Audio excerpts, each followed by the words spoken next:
to when I get older, I don't just want to be healthy, but I want to be healthy and fit. I want my body to be the best, because most people know what it takes to be healthy.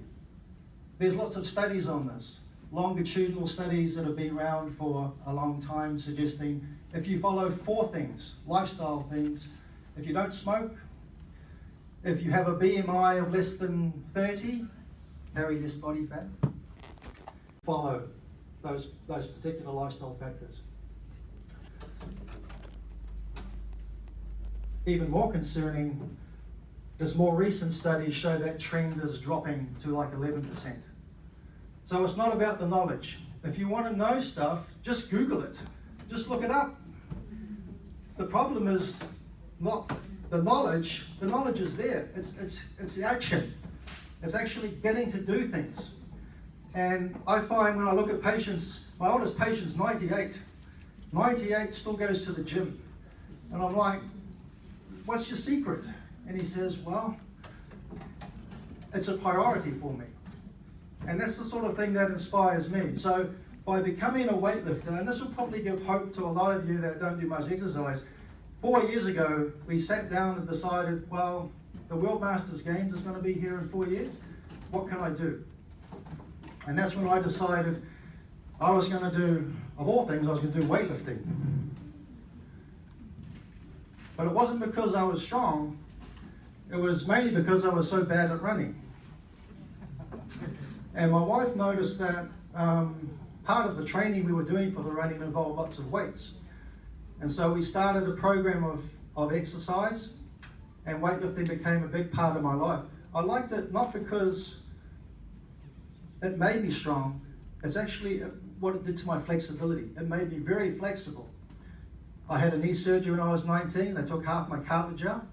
I had a disc problem when I was 15, and I've got like a quarter of the height left on that.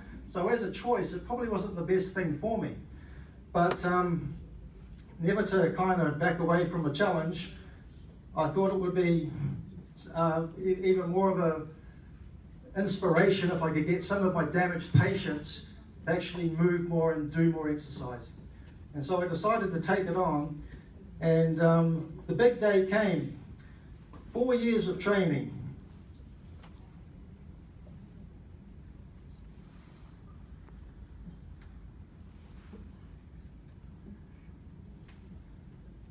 And we're on the big stage in Auckland, New Zealand. And in Olympic weightlifting, there's 2 movements. There's a snatch, which is basically taking the weight straight to overhead in one go with locked elbows. And the second movement is a clean and jerk, where you put the weight on your shoulders and then push it above your head. So for 4 years training, you get 6 lifts. And on my second lift, everything seemed to be going pretty well. And this is me coming out. I was one of the first competitors.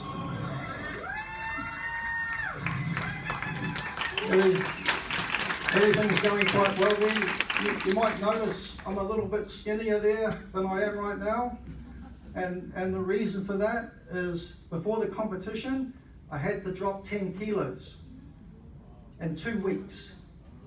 And so if any of you need any sort of sharp weight loss training, then I can share my secret with you. It wasn't a healthy way to do it, but it was extremely effective. Not only did I have to lose the weight, I still had to be strong enough to lift the weight up.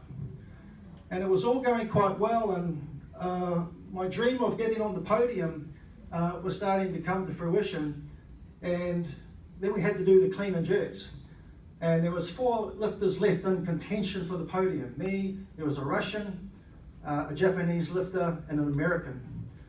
And for my second clean and jerk, I came out and I needed this lift to get on the podium. This would actually guarantee me a successful medal at the World Masters Games. Notice the red and the yellow plates, they become a little bit more important later on. And this is what happened.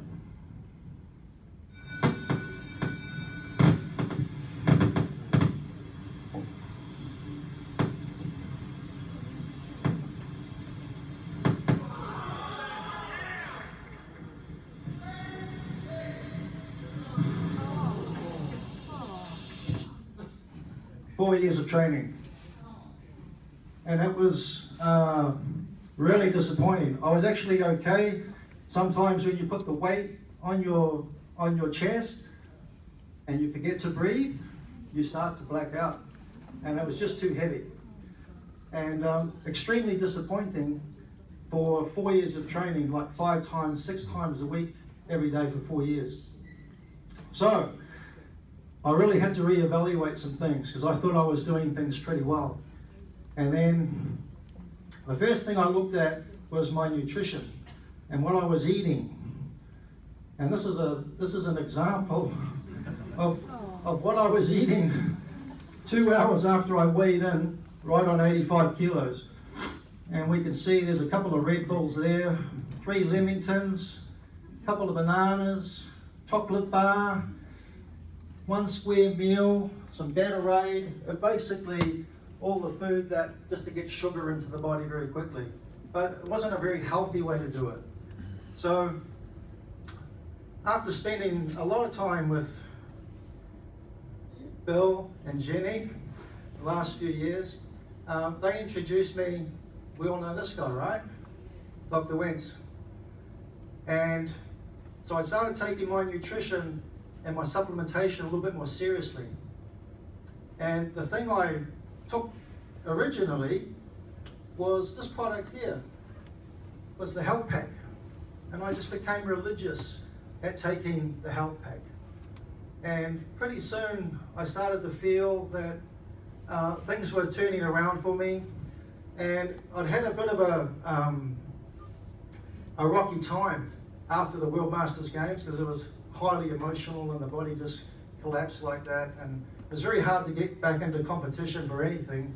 And then a friend rang me up and asked me if I wanted to do a CrossFit competition. Does anyone know? Has anyone seen CrossFit?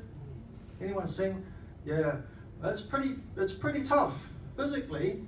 And so I said, well, okay, I'll give it a go. And so we entered a competition in the 40 pluses. Usually get big crowds along to these things, lots of fitness. And while we were there were people taking photographs. And I took photographs of our team. There was 3 of us in the team. And, excuse me, they seemed to single me out. And so I ended up getting posted online. And one of the girls that was trawling through all the photos noticed me. And she asked me to do one of the biggest CrossFit competitions that we have in Oceania. It's called 2 to Tango. And it's absolutely brutal. It's 6 events over 2 days. And so this is her here. This is Diana Flynn, who's actually been to the CrossFit Games. She's one of the fittest women on earth in the top 20 for her age group. How old do you reckon she is? Yeah, she's 60. And so we were competing against 40-year-olds. We had a combined age of 110. And she took me through some training that it was just unbelievably hard. It was incredibly hard. I would end most trainings lying like this for about half an hour after we finished. And she'd still be kicking on. But eventually she got me really, really fit. And when we ended up in the competition, we actually did the first event, was a weightlifting one, which really suited me, and we actually ended up coming first in that one, which was quite a surprise, because we were a lot stronger than we looked, even for our age. But I found that I had a new lease of life based on the type of exercise I was doing. And when we talk about things later on, things that enhance your performance, we're going to talk about the quality of the exercise that you can do to maximize your body function. So I reset my goal after having such a bad World Masters Games, and that was in April a year ago today. And so we set our sights on going to the World Masters Cup, which was in Australia, and that was in October. And so when I finished this competition here, we were a month away, so I'm in good shape. I'm ready to go, and I didn't have much expectation. And so when my cousin asked me if I would help him run his last 25 kilometers for an ultra marathon of 100 kilometers in Taupo, I actually said yes. And I was feeling so good, and I was confident in my recovery plan, which was basically taking the USANA health pack, and I took the challenge on. And I didn't realize at the time that the last 25 kilometers would be over Kinloch Mountain. So I thought it would only take us a few hours to do that. And he was getting pretty tired after running 75 Ks.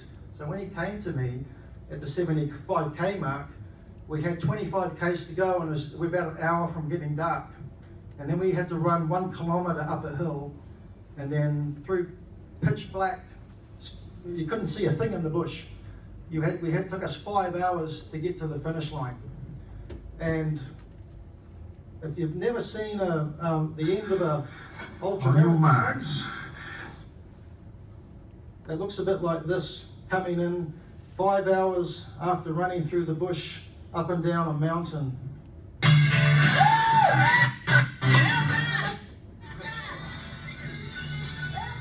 Sorry about the noise.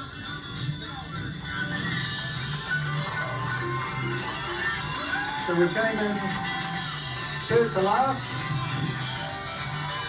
There's about 3 people behind us, and there was no better feeling really.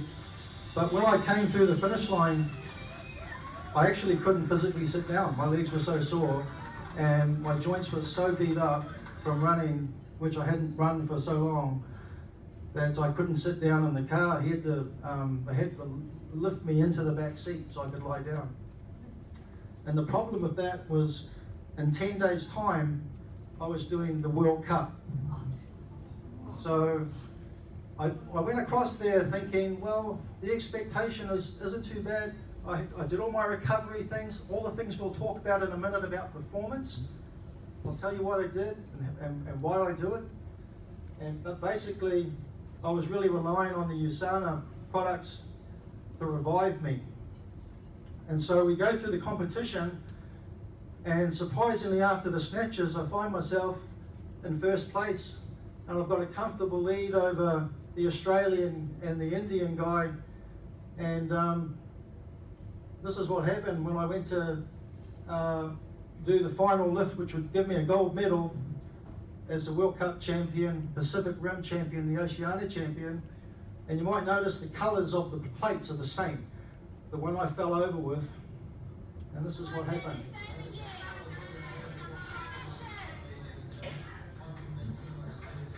I was pretty nervous about now.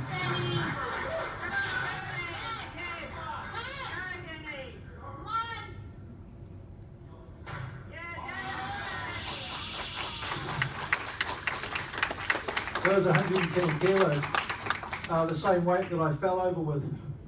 And the coach, when I came out the back, the coach said, well, why didn't you just do that 4 months ago? But I wasn't taking USANA then.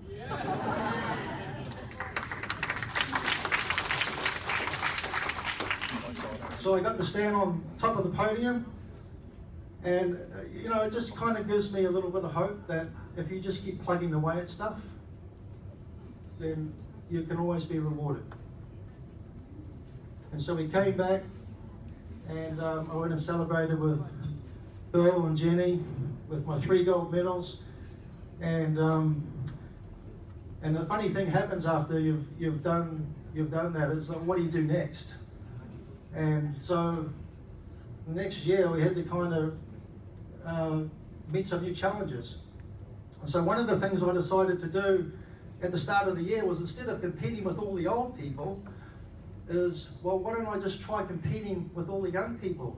So I entered the Auckland Champs, the Auckland Open Champs, where the average age was 30 years younger than me. That's me and the old guy.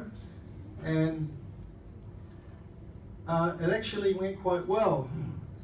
I came 5th overall, which was quite pleasing. And I broke multiple New Zealand records. That's one of the clean and jerk ones. And that's the snatch record. The New Zealand one that I broke 2 of those in that competition. And got my photo with all the other champions at the end of the tournament. And what it showed me, excuse me, every time I come here, I get all these products thrown at me. I don't know if it's the same for you, but I'm really buzzing on coenzyme Q10 now, and Rev3, and digestive enzymes. But anyway, so I looked at that at the start of the year and I thought, wow, it's going really well. I haven't had any niggles, my body's feeling really good. You know, what's next? And so I looked at some of the future records, but I knew that in order for me to do better, I was going to have to up my ante a little bit. So one day there was a competition coming up and I was having lunch here with Jenny and Bill, and I was feeling really tired. It had been a big week of training. We're competing on Saturday and it's Friday. And I came over for lunch and I sat in the office with Bill and Jenny and they just kept throwing things at me. And I had Biomega, I must have had about 6 of them. And then coenzyme Q10, I must have had about 6 of them. Vitamin D, Precosamine, I take Precosamine because of my knee, cartilage is all gone. And then of course, all the Rev3 I could drink.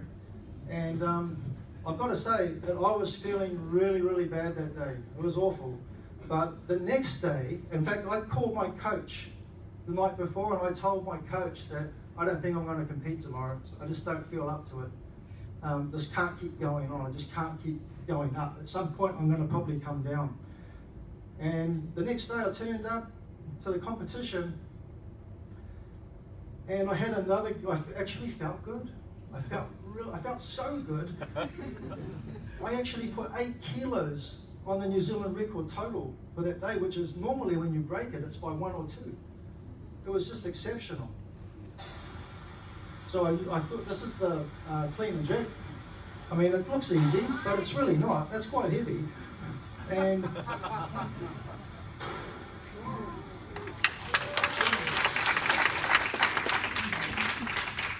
so I thought, gosh, you know, I really learned something from that. And then I started adding other products in. I thought, well, if I can do this in competition, what about training? Because training's like harder. And so I started mixing up my proteins. I'd get in there and I'd take the whey protein and the soy protein together. Because if you're an athlete and you're training, you're using muscle all the time, you've got to have enough protein in your diet. We'll talk about that in a minute. The fiber G, and of course, while I'm training, Rev3 is the thing that I use to fuel put enough sugar into my body so I can do these lifts.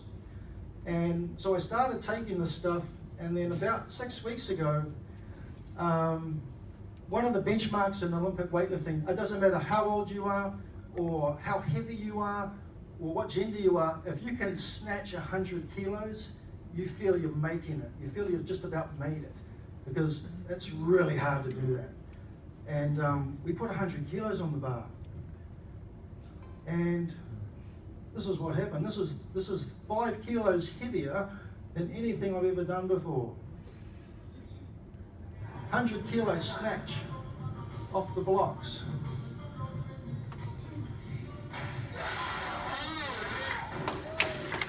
That is really heavy.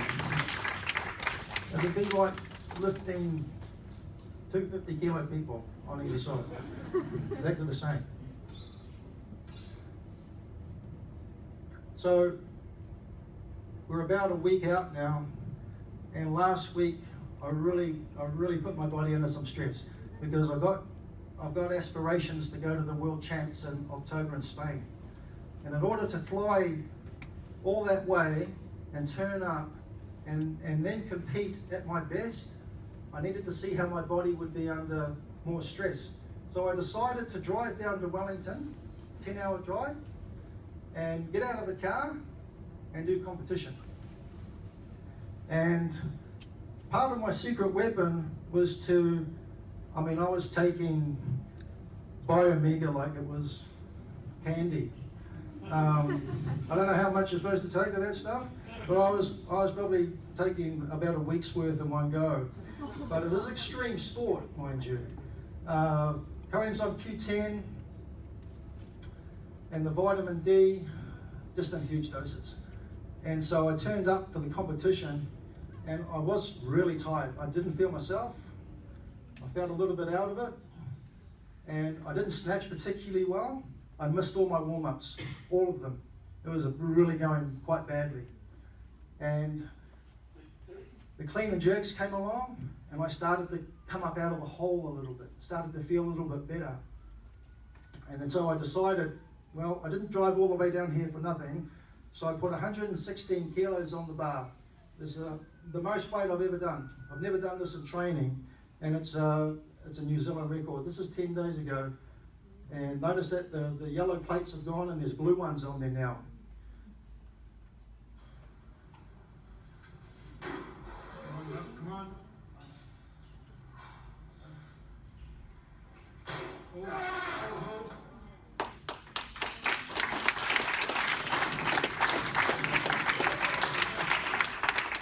And that was my last New Zealand record. It was about a week ago. Wow. I'm really pleased with that. And to be honest, to be fair, I don't think I could have done that without all the help from the USANA products that I've been taking to optimize my performance, particularly at my age. I'm 51 now, I'm turning 52 this year, and throwing all these weights around is very taxing on the body. So I really hope that, you know, a lot of my patients that come in, that they get a little bit inspired that, hey, if he can do that, he was a nothing before that, thank you, and in 4 years got to the top of the world just by working hard and looking after his body. So what I'd like to share with you now is some of the things that I do personally to optimize my body's performance. And if you have any questions on the way through, please stop me. If I'm going too fast, slow me down, be happy to answer them. So here we go. We're going to start with nutrition. Basically just take the USANA products. You've got to take them, you've got to take your optimizers. But nutrition when you're training, the most important thing with any sort of physical activity is that you get enough protein in your diet. And the amount of protein that you need is based on how much weight you carry, how much lean body mass. That's your body weight less your fat, because you don't want to feed that. So the amount of protein can be actually calculated very specifically based on your lean body mass, how much you weigh without fat, and your exercise level, how hard you're training. Because if you take too much protein, what happens? Does anyone know? That gets converted to fat, which you don't want. And if you don't have enough protein, you don't have enough to rebuild your body with. So your body needs enough protein every day to rebuild itself, to rebuild its cells, its organs, its systems, even your immune system. You have to have a certain amount every day. So the ratios that I like, because the easiest way to lose weight is just don't eat carbohydrate. And everyone knows the problem of that though, right? If you've ever gone without carbs, you get really grumpy.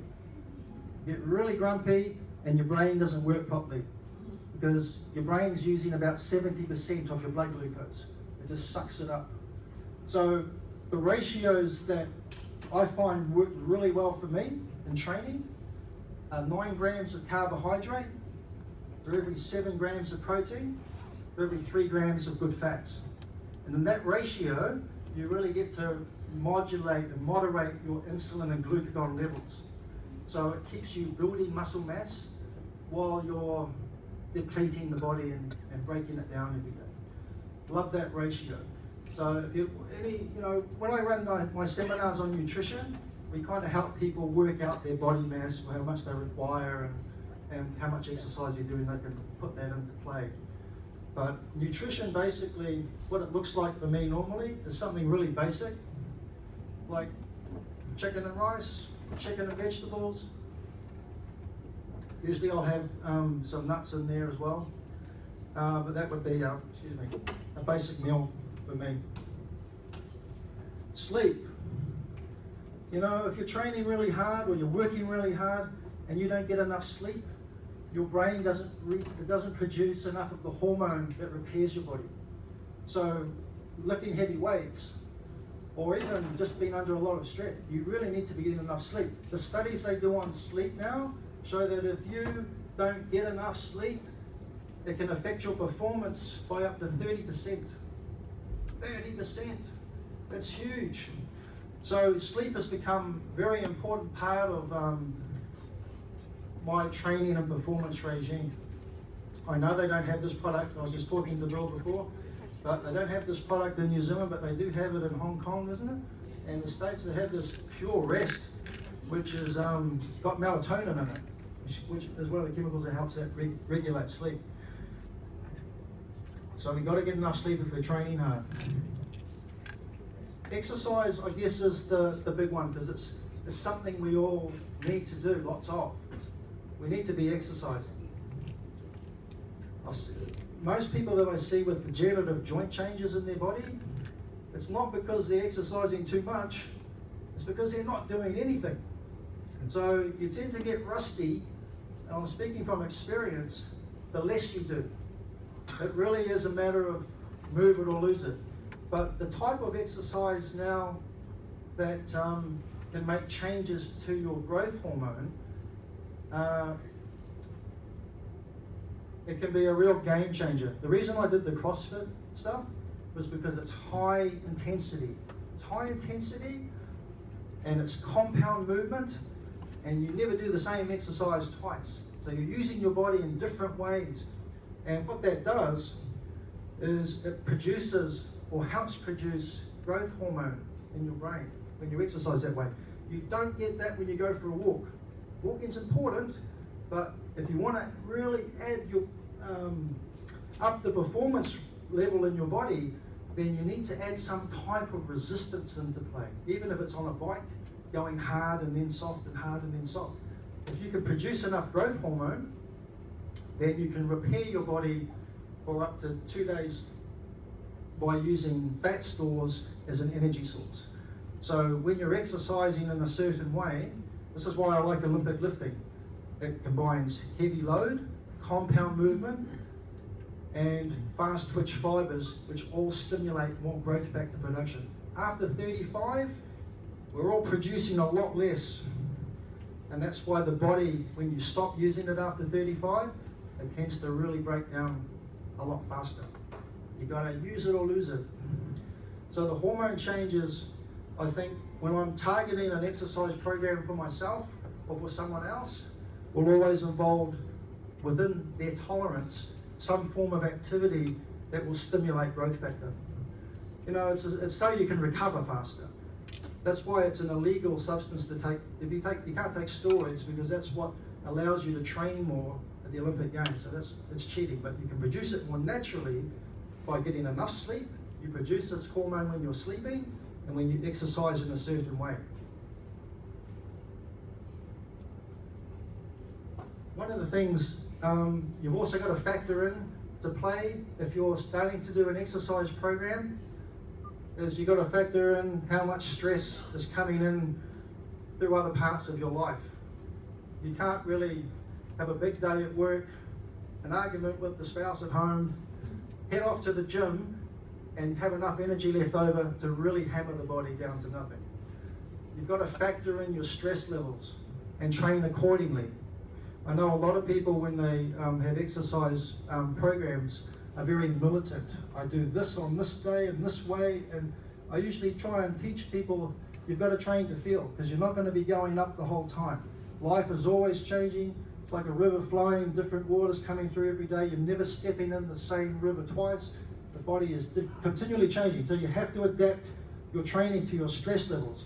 I've got 3 T's there, because the 3 main forms of stress can be toxins that can affect our nervous system or our axis of stress. Toxins we can control with our diet and our asana products. The other T is for thoughts. They estimate that the average person has about 80,000 thoughts a day. That's a lot of thinking. But the problem is only about 20% of those are positive. So if you have a lot of toxic thoughts going through your body, it's going to severely impact your performance over time. So, you know, whatever you do to remove or reduce stress, whether it's yoga or what breathing exercise. I teach a breathing exercise because as much as you want to train the body hard and push yourself hard, you also need to be able to bring yourself back down. So de-stressing is a very important component of increasing your performance. And the third T is traumas, which could be major traumas, getting hit by a car, but more so the micro traumas, the sitting at work with the head down all day, or sitting in a chair and compressing the spine, moving furniture around, hanging out the clothes, moving shopping bags around, all these little micro traumas on the body.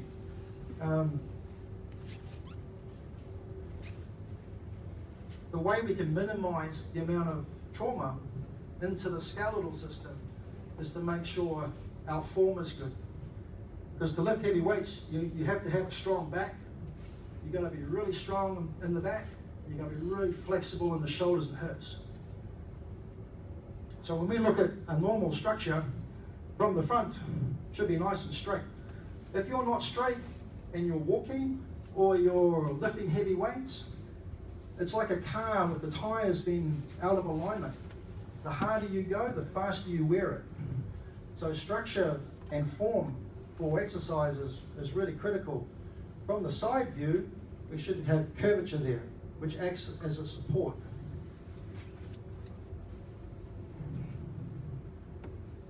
So when we look at the frame, putting a lot of weight on the frame or doing resistance work through your body, I don't want to get technical with this, but the Cartesian system, we have an X, Y, and a Z axis, where we can have rotations, translations, and deformations from the head to the shoulders and the rib cage through the pelvis to the feet.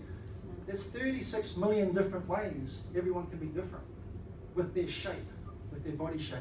So that's quite important to know what yours is like before you do any exercise or put any stress through it, because the position that you're in is probably more important than the exercise that you do if you're trying to train it back to normal. I think the most common problem that I see with most people, especially as they're aging, is they're starting to develop this. And that's just because of the effect of gravity over time. 9.8 meters per second squared of pressure just hammers the frame down. And I can see an 80-year-old person in my office, it's like, stand up straight, Hilda. And she goes, I am. And it's that position is now so common for her brain, it just feels normal. But the problem with a lot of positions, and particularly that one, is that when you put the spine into this position, it can significantly drop your performance because it stretches the spinal cord, puts the back in a weak position, but the nerves actually start to wear, which is the most significant thing, because where do you get all your power from in your body? Where's the power come from? Does anyone know? It comes from your brain, okay? It comes from your brain, it leaves the brain and runs through your spinal cord. We know this because if you cut the spinal cord off there, what happens? Nothing works from there down. So if you squeeze the nerves a little bit, it affects whatever they're going to. So if you cut the nerve to your eye, you can't see. You squeeze it, your vision may go blurry. Make sense? Okay, so when we look at some of the examples, most people don't associate those nerves with their body function, but you know when they hook you up to wires across the chest and you see that thing on the screen going up and down, do you know what that's measuring? That's an ECG, right? It's measuring the electrical conductivity of the heart. So how much power from the brain is getting through to control your heartbeat. It's all about nerves. We need this power for everything in the body, particularly if we're lifting 116 kilos above our head. But even probably most fascinating for me is this is not new. But as a practitioner, before I was a chiropractor, I was a neuroscientist. So this stuff really fascinated me. And these studies were done almost 100 years ago now, where they do dissections on people, and they'd look at diseased organs, and look at, well, if we trace that diseased organ, and trace the nerve that goes back from it to where it comes out of the spine, 96% of the time, they find some sort of compression or decay around the hole where the nerve comes out. That's just fascinating to me, because what it tells me is what's in a nerve? Life. So your position and your frame to generate enough power, not just to lift weight, but to get enough nerve supply to your organs and glands, you need to have those holes wide open. And the position and the structure can help that happen. That's why it's so important for performance. This is not my fridge, but this is an example of what happens if you cut the nerve to a particular organ. So if I cut the nerve down my leg, say it's to my kidney, or my heart, or whatever it is, there's a lot of overlap. But essentially, if we want full power to our systems, we want our nerves to be stress-free, right? Make sense? So for me, the most important area to do that is right at the back of the brain. Because see that little red area there? That's kind of the brainstem where it controls a lot of your automatic functions. And if there's one place you don't want to have any stress, it's there. So one of the things that we can control the stress from is the shape or the structure. And here's an example here of a neck that is pretty stressed. The spinal cord, when you take that nice banana shape out of it, like this shape here, that keeps the spinal cord nice and relaxed. As soon as you straighten it out, it actually puts tension on the brainstem. So it pulls the brainstem down. We know that in babies, the studies on this stuff, it can affect their serotonin production, their breathing, this sort of thing. In this case, it was actually headaches.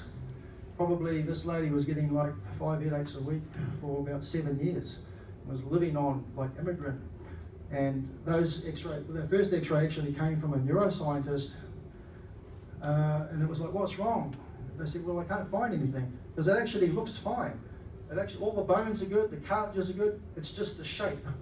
So when you change the shape, I mean, she hasn't had a headache, well, she's had headaches now, because she's got kids, but the shape of the neck actually can drop tension to the spinal cord, which allows more nerve flow, more blood flow coming up through the neck. So when I'm optimizing performance in myself or patients, it's very important that we teach how to get that strong position going through the body. Whether we've got weight in there, whether we're sitting at a desk, whether we're lifting groceries through the door, if you've got a set position that you can train in, you minimize your risk for injury, but you maximize your performance. So, for a lot of you that don't do any exercise, I was one of you. 5 years ago, not much was happening, and I decided that I'm going to have to do something about it. 4 years later, I got to stand on top of the world. There's no greater feeling. And my purpose now is to inspire others to do what I want to do, which is be at their best. And in order to do that, you've got to do the things that other people aren't doing. So, my advice for all of you is to set your bar high. Raise it high, lift your standards, optima quare, strive for your best. Strive for the best version of you. Because if you want people to take your Usana products, you've got to be in good shape. You've got to be the example. You've got to lead from the front. And here's the thing, you don't need to be great to start. I'm an example of that. You just need to start to be great. I'll leave you with that. Thank you very much.